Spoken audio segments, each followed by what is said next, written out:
Welcome to learning मित्रम। आज हम class 10th की बिहार बोर्ड के हिस्ट्री के ऑब्जेक्टिव क्वेश्चन को डिस्कस करेंगे।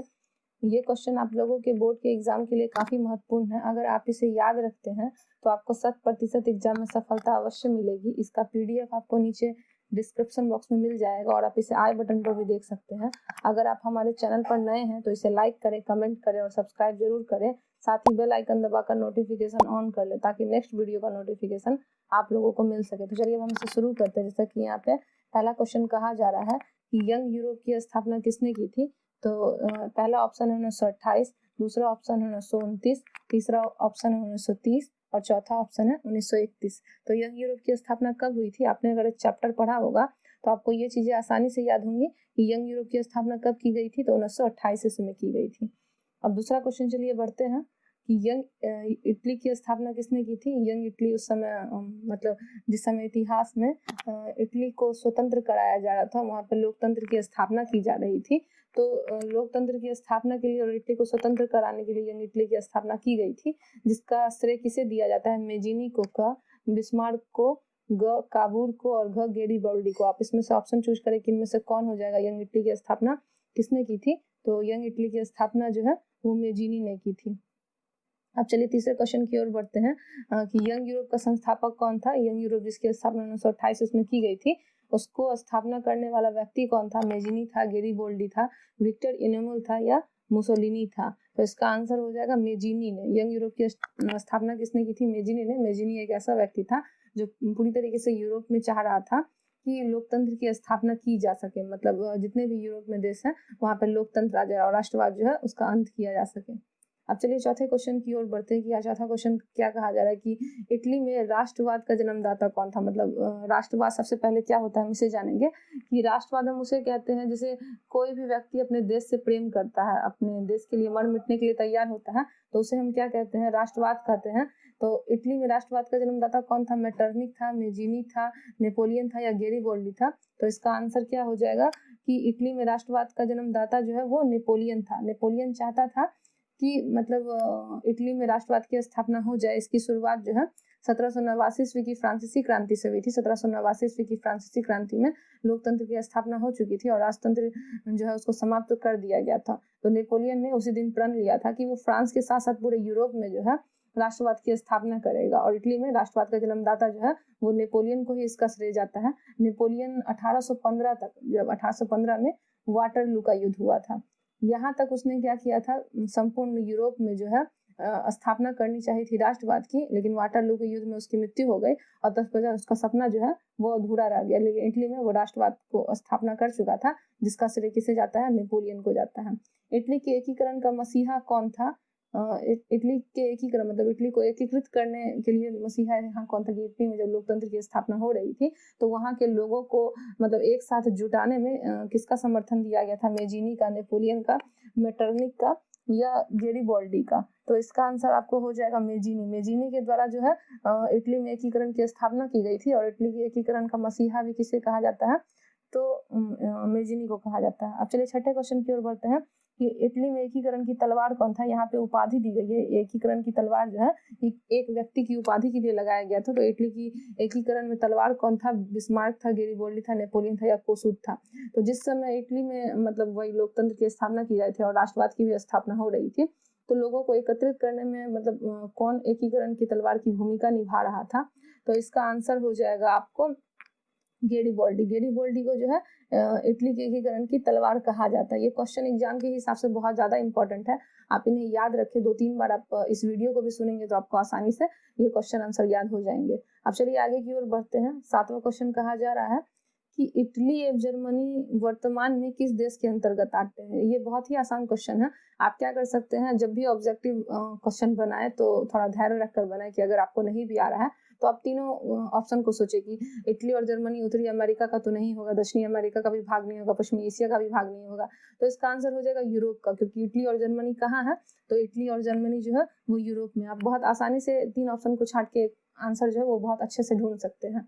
अब चलिए 8वें क्वेश्चन की तरफ बढ़ते हैं। इटली अब जर्मनी के एकीकरण के विरुद्ध कौन देश था? मतलब इटली और एकीकरण के संदर्भ में जो है कौन सा ऐसा देश था जो नहीं चाह रहा था कि यहाँ पे लोकतंत्र की स्थापना हो, यहाँ पे राजतंत्र की स्थापना चाहता था? तो इंग्लैंड तो बिल्कुल भी नहीं चाह रहा था, रूस भी नहीं चाह रहा था और प्रसा भी नहीं चाह रहा। ऑस्ट्रिया में मुसोलिनी ऐसा व्यक्ति था जो यह पूर्ण रूप से प्रयास कर रहा था कि इटली और जर्मनी में किसी भी तरीके से जो है लोकतंत्र की स्थापना ना हो सके। ऑस्ट्रिया का चांसलर था मुसोलिनी, जो पूर्ण रूप से चाहता था कि राजतंत्र की स्थापना हो। उसने इसमें सफलता भी पाई थी। 1815 के वाटर युद्ध में जब इसके नेपोलियन की मृत्यु हो गई थी तो उसके राष्ट्रवाद का स्वप्न अधूरा रह गया था।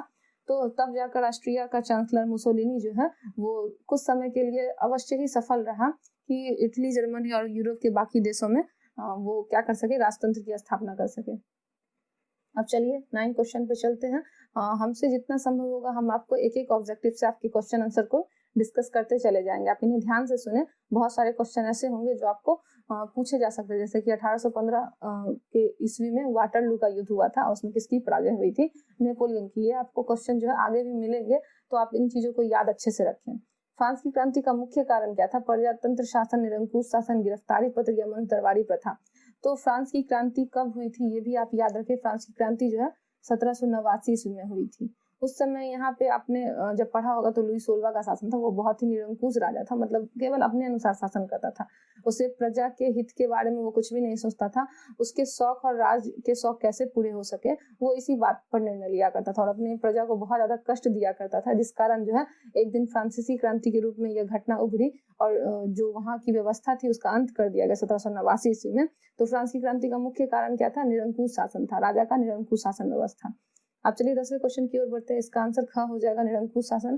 फ्रांस की क्रांति का अग्रदूत किसे कहा जाता है? मतलब फ्रांस की क्रांति में भूमिका किसने निभाई थी अग्रदूत की? नेपोलियन ने, वोल्टेयर ने, दिदरो ने या रूसो ने? आप भी इस क्वेश्चन को समझे कि मतलब फ्रांस की क्रांति जब हुई थी तो इसका अग्रदूत कौन था? तो रूसो था इसका अग्रदूत। रूसो जो है मतलब एक ऐसा व्यक्ति था जिसने अपने बहुत सारे मतलब शब्दों से बहुत सारे ऐसे वाक्य वो उसने लिखे थे कि वहाँ के लोगों को उसने मतलब अपने देश के प्रति, अपने राष्ट्र के प्रति जो है मन में प्रेम की भावना उत्पन्न की थी, ताकि जब तक अपने देश से लगाव नहीं होगा तब तक जो है हम स्वतंत्रता हासिल नहीं कर सकते हैं। तो रूसो का एक अहम योगदान है कि उसने फ्रांस की क्रांति में अग्रदूत की भूमिका निभाई। फ्रांस के लोगों को अपने देश से प्रेम करना सिखाया, अपने राष्ट्र से प्रेम करना सिखाया और हम देखते हैं कि 1789 ईस्वी में फ्रांस को जो है वो स्वतंत्रता मिली भी और यही घटना जो है फ्रांसीसी क्रांति के नाम से जानी भी जाती है। नेक्स्ट क्वेश्चन पे चलते हैं। 11 नंबर क्वेश्चन। फ्रांस ने मानव और नागरिक अधिकारों की घोषणा किस सभा में की थी? मतलब जिस समय फ्रांस की क्रांति हुई थी और फ्रांस के 1789 ईस्वी क्रांति के बाद जो लोकतंत्र की जब स्थापना हो गई तो मतलब इसे किस व्यवस्था के अंतर्गत अधिकारों की घोषणा की गई थी? व्यवस्थापिका सभा, संविधान सभा, नेशनल कन्वेंशन या डायरेक्टरी? मतलब मानव का जो अधिकार है और जितने भी नागरिक हैं उनके अधिकारों की किस घोषणा में की गई थी? तो इसका आंसर हो जाएगा संविधान सभा में। मतलब वहां पे जो है संविधान सभा का गठन किया गया था और मानव के क्या अधिकार होने चाहिए कि वोट डालकर सरकार को चुना जाना, राजतंत्र का अंत करना और प्रजातंत्र को लाना, ऐसे बहुत सारे अधिकार थे जो मानव और नागरिक अधिकारों की श्रेणी में आते हैं। तो इसका गठन कब हुआ था, किस सभा में? तो संविधान सभा में। अब चलिए फ्रांस में सामंतवाद का अंत कब हुआ? तो इसका जो आंसर वो क्या हो जाएगा? 4 अगस्त 1789, 18 नवंबर 1789, 24 सितंबर 1789, 21 मई 1789। अगर आपने फ्रेंच रिवॉल्यूशन पढ़ा होगा तो आप इसका आंसर बहुत आसानी से दे सकते हैं। 4 अगस्त 1789 ईस्वी को जो है फ्रांस में सामंतवाद का अंत पूर्ण रूप से हो चुका था। अब चलिए आगे की ओर बढ़ते हैं। जैसे कि यहाँ पे कहा जा रहा है 13वां क्वेश्चन कि फ्रांस में किस शासक वंश की पुनर्स्थापना वियना कांग्रेस के द्वारा की गई थी? यह जो क्वेश्चन है ये आपको 14 में सी ग्रुप में पूछा गया क्वेश्चन है। ये एग्जाम के व्यू से काफी ज्यादा इंपॉर्टेंट है। जिन जगहों पर ये चीजें लिखी गई है आप उन क्वेश्चन को VVI कर लें और अच्छे से याद रखें। ये क्वेश्चन जो आपको एग्जाम में दोबारा पूछे जा सकते हैं। तो हम फिर से क्वेश्चन को पढ़ लेते हैं कि फ्रांस में किस शासक वंश की पुनर्स्थापना वियना कांग्रेस के द्वारा की गई थी? वियना कांग्रेस के द्वारा जो है यहाँ पे किसकी स्थापना की गई थी? हैब्सबर्ग की, आर्लिया वंश की, बुर्बो राजवंश की या फिर जारशाही की? तो इसका आंसर हो जाएगा बुर्बो राजवंश। फ्रांस में किस शासक वंश की पुनर्स्थापना वियना कांग्रेस के द्वारा की गई थी? तो बुर्बो राजवंश की। यूरोपीय सभ्यता का पालना किसे कहा जाता है? यह भी क्वेश्चन काफी इंपॉर्टेंट है, 19A में पूछा गया है। 2019 में ग्रुप A में का यह क्वेश्चन है कि यूरोपीय सभ्यता का पालना किसे कहा जाता है? यूनान को, जर्मनी को, इटली को या ब्रिटेन को? तो इसका आंसर हो जाएगा यूनान को, क्योंकि यूनान जो है उस समय यूरोप में एक संस्कृति और सभ्यता का केंद्र था। यहाँ पर जो है तुर्की लोगों ने मतलब शासन किया हुआ था और यूनान के लोगों को बहुत ही ज्यादा कष्ट दिया हुआ था। और यूनान उस समय स्वतंत्रता के लिए उसके मन में और अपने राष्ट्र के प्रति जो है किसी भी तरीके की भावना जो है वो नहीं थी। तो यहाँ के बहुत सारे ऐसे दार्शनिक थे, बहुत सारे ऐसे विद्वान थे जिन्होंने यूनान की सभ्यता के बारे में बताया। यूनान की जो सभ्यता थी वो अत्यंत ही प्राचीन थी। यूनान को अपनी संस्कृति के बारे में बताया कि यूनान की जो सांस्कृतिक व्यवस्था थी वो यूरोपीय सभ्यता में पालने के नाम से जानी जाती थी। मतलब इसको एक संज्ञा दी गई थी, यूरोपीय सभ्यता का पालना यूनान को कहा जाता था, क्योंकि यूनान में जो है समस्त यूरोपीय सभ्यता की सांस्कृतिक व्यवस्था का जन्म जो है वो यूनान से ही हुआ था। जब यूनान के लोगों को इस बात का एहसास हुआ तो उन्हें अपने देश के प्रति प्रेम भी आया और उन्होंने क्या किया कि यहाँ से ऑटोमन साम्राज्य यानी कि तुर्की को मार भगाया और यूनान जो है वो स्वतंत्र हो गया। अब चलिए यूरोप का मरीज किसे कहा जाता है, नेक्स्ट क्वेश्चन देखते हैं। यूरोप का मरीज जो है वो तुर्की को कहा जाता है। यह भी क्वेश्चन जो है काफी ज्यादा इंपॉर्टेंट है, आप इसे याद रखें। यूरोप का मरीज हम किसे कहते हैं, तो यूरोप का मरीज हम तुर्की को कहते हैं। आप अगर ये चीजें याद रखें तो ऑप्शन बहुत आसानी से छांट सकते हैं। इन चीजों को बहुत अच्छे से याद रखें, 2-3 बार वीडियो को सुनिए, आपको आसानी से ये क्वेश्चन जो है वो याद हो जाएंगे।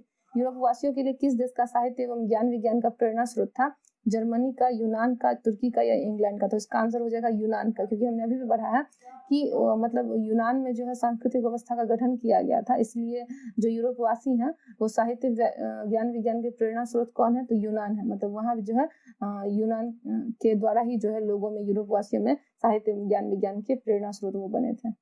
अब चलिए हंगरी की राजधानी कहाँ है, तो हंगरी की राजधानी क्या हो जाएगी, बुडापेस्ट, रोम, पेरिस या मॉस्को? तो हंगरी की जो राजधानी है वो आपको हो जाएगी बुडापेस्ट। इसका आंसर हो जाएगा क, बुडापेस्ट। हंगरी की फ्रेंच भाषा क्या थी, यहाँ क्वेश्चन 35 नंबर पूछा जा रहा है कि हंगरी की फ्रेंच भाषा क्या थी। फ्रेंच थी, पोलिश थी, म्यांमार थी या इतावली थी? तो इसका आंसर हो जाएगा हंगरी की भाषा जो है वो म्यांमार थी। हंगरी में आंदोलन का नेतृत्व किसने किया था, क, नेपोलियन, ख, कोसूथ, मेटरनिख या फिर गेरिबॉल्डी? तो इसका आंसर हो जाएगा ख, कोसूथ जो है हंगरी में आंदोलन का नेतृत्व इसी ने किया था, कोसूथ ने। हनोई समझौता किस वर्ष किया गया था, 1942, 1943, 1944 या 1946? मतलब जब हनोई समझौता हुआ था तो वो किस ईस्वी में हनोई समझौता किया गया था, तो हनोई समझौता जो है 1946 में किया गया था। ये भी क्वेश्चन सब काफी ज्यादा इंपॉर्टेंट है, आप इन्हें याद रखें ताकि जो है एग्जाम में जब आए तो आप इसे अच्छे से सॉल्व कर पाए। सेडोवा के युद्ध में किसकी पराजय हुई थी, प्रशा की, सार्डिनिया की, नेपलस की या फिर ऑस्ट्रेलिया की? थी सेडोवा के युद्ध में जो है ऑस्ट्रिया की पराजय हुई थी। सेडोवा का युद्ध किनके किनके मध्य हुआ था, रोम और इटली के मध्य, ऑस्ट्रिया और प्रशा के मध्य, भारत और पाकिस्तान के मध्य या चीन या म्यांमार के मध्य? तो इसका आंसर हो जाएगा सेडोवा का युद्ध कहाँ हुआ था, किसके किसके विरुद्ध, तो ऑस्ट्रिया और प्रशा के बीच हुआ था। सेडोवा का युद्ध किनके मध्य हुआ था, ख, ऑस्ट्रिया और प्रशा के बीच। सीडान का युद्ध, सेडोवा का युद्ध और सीडान का युद्ध, ये दोनों युद्ध जो है बिल्कुल अलग अलग है। सीडान का युद्ध कब हुआ था, किसके किनके बीच हुआ था, ऑस्ट्रिया प्रशा के बीच, प्रशा डेनमार्क के बीच, प्रशा फ्रांस के बीच या फिर इटली और रोम के बीच? तो इसका आंसर हो जाएगा आपको ग, प्रशा और फ्रांस के बीच जो है यह युद्ध हुआ था सीडान का। सीडान का युद्ध याद रखिए, प्रशा फ्रांस, और सेडोवा का युद्ध जो है ऑस्ट्रिया प्रशा के बीच हुआ था। जर्मनी का एकीकरण कब पूरा हो सका, तो जर्मनी का एकीकरण क 1890, ख 1848, ग 1871 या घ 1870? तो इसका आंसर हो जाएगा ग, 1871 ईस्वी में जो है जर्मनी का एकीकरण पूरा हो सका था। जर्मन राइन राज्य का निर्माण किसने किया था, लुई 18वां, नेपोलियन बोनापार्ट, नेपोलियन तृतीय या बिस्मार्क? तो इसका आंसर हो जाएगा नेपोलियन बोनापार्ट ने जर्मन राय राज्य का निर्माण किया था। यह भी क्वेश्चन जो है काफी ज्यादा इंपॉर्टेंट है, आप इसे याद रखें। यूनान के स्वतंत्रता संग्राम में किसकी पराजय हुई थी, रूस की, फ्रांस की, यूनान की या तुर्की की? अभी हमने यूनान के स्वतंत्रता संग्राम के बारे में चर्चा किया है, तो इसका आंसर क्या हो जाएगा, तुर्की की। तुर्की जिसको ऑटोमन साम्राज्य बोलते हैं। तो यूनान में स्वतंत्रता संग्राम किसकी पराजय हुई थी, तुर्की की। क्रीमिया युद्ध कब हुआ था, यह भी क्वेश्चन काफी ज्यादा इंपॉर्टेंट है, नहीं याद रखें। क्रीमिया युद्ध 1840 में हुआ था, 1845 में, 1853-54 में या फिर 1856 में? तो क्रीमिया का युद्ध जो है 1853 से 1854 ईस्वी के बीच हुआ था। 45 नंबर क्वेश्चन है, कार्बोनरी की स्थापना कब की गई थी, तो कार्बोनरी की स्थापना 1800 में, 1805 में, 1808 में या 1810 में? तो इसका आंसर हो जाएगा 1810 ईस्वी में कार्बोनरी संघ की स्थापना की गई थी। काउंट काबुल को विक्टर एनेमुल के किस पद पर नियुक्त किया गया था, क, सेनापति, ख, फ्रांस में राजदूत, ग, प्रधानमंत्री या घ जो है वो गृह मंत्री? तो इसका आंसर हो जाएगा ग, प्रधानमंत्री। काउंट कॉवूड को विक्टर निर्मल के पद पर नियुक्त किया गया था, किस पद पर? तो प्रधानमंत्री के पद पर।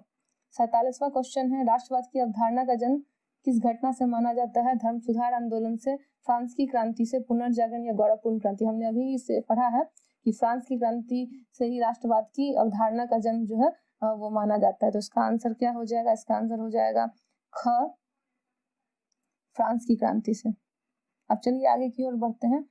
रक्त ब्लॉक की नीति का अवलंबन किसने किया था? जर्मनी ने, हिटलर ने, बिस्मार्क ने या विलियम ने?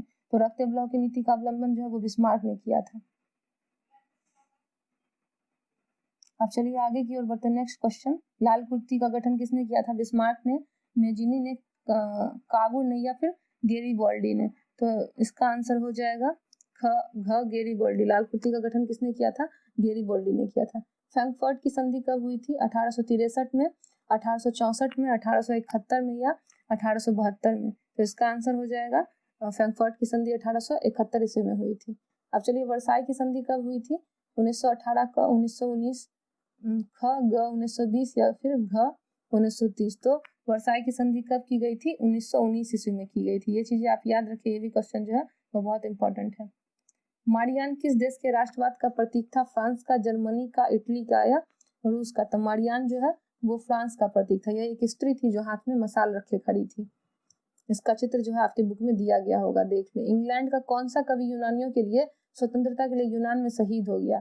तो पहला आंसर है क, शेक्सपियर, लॉर्ड बायरन, मिल्टन या उपयुक्त में से कोई नहीं? तो इसका आंसर हो जाएगा ख, लॉर्ड बायरन जो है इंग्लैंड का ऐसा कवि था यूनान की स्वतंत्रता संग्राम के लिए शहीद हो गया था।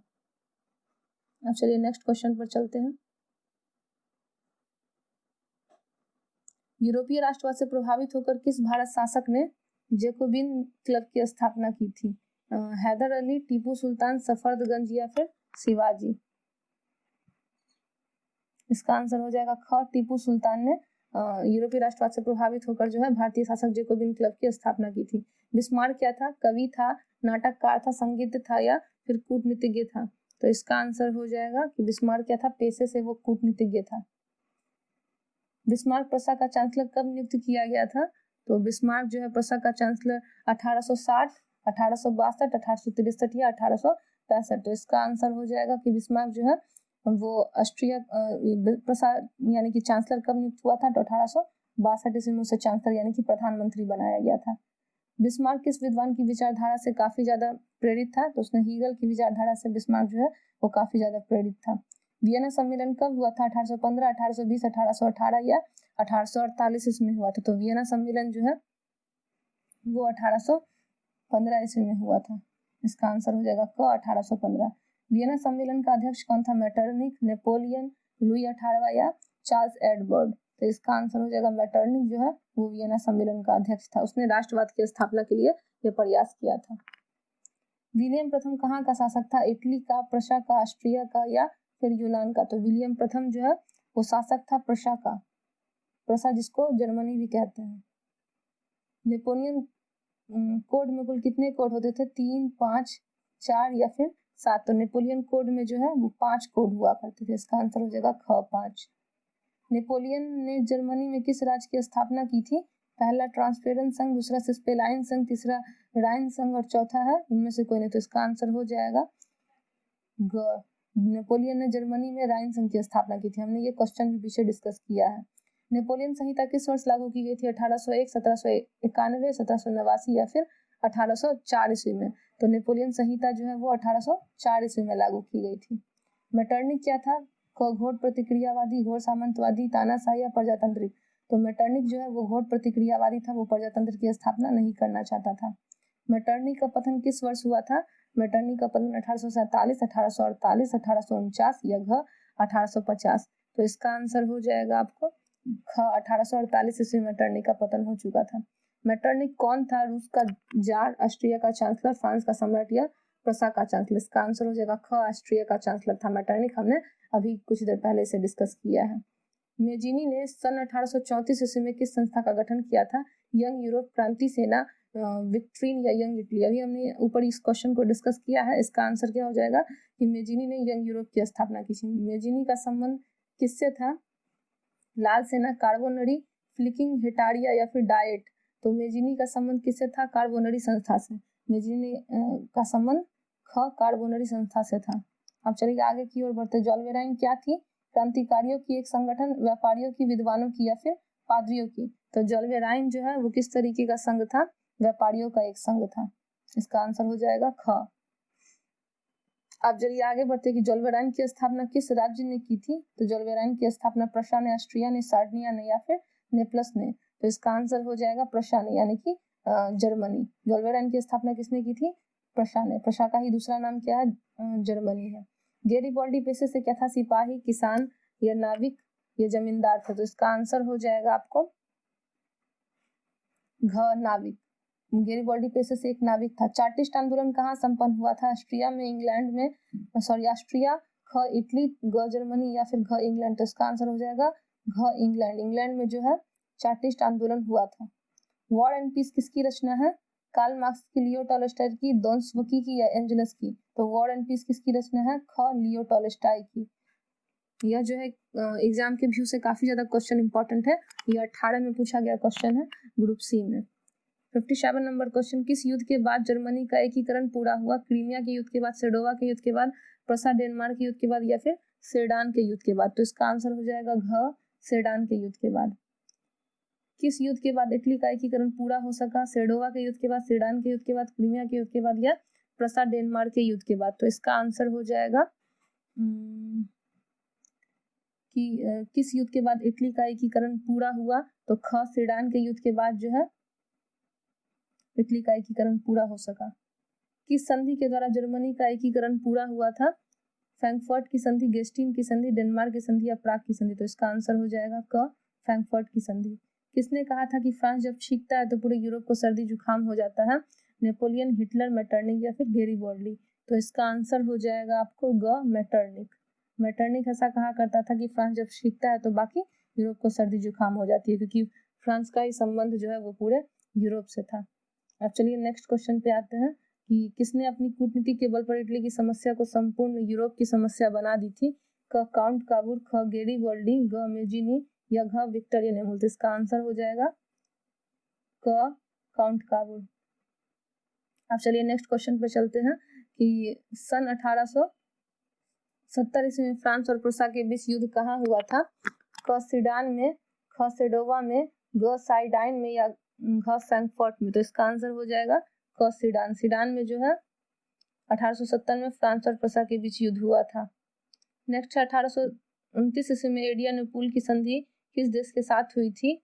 क, तुर्की और रूस, ख, तुर्की और ब्रिटेन, ग, तुर्की और पोलैंड या घ, तुर्की और मिस्र? तो इसका आंसर हो जाएगा आपको क, तुर्की और रूस के बीच जो है 1829 ईस्वी में एडियानुपुल की संधि हुई थी। 64 क्वेश्चन नंबर, मार्च 1946 में फ्रांस तथा वियतनाम के बीच होने वाला समझौता कौन सा था?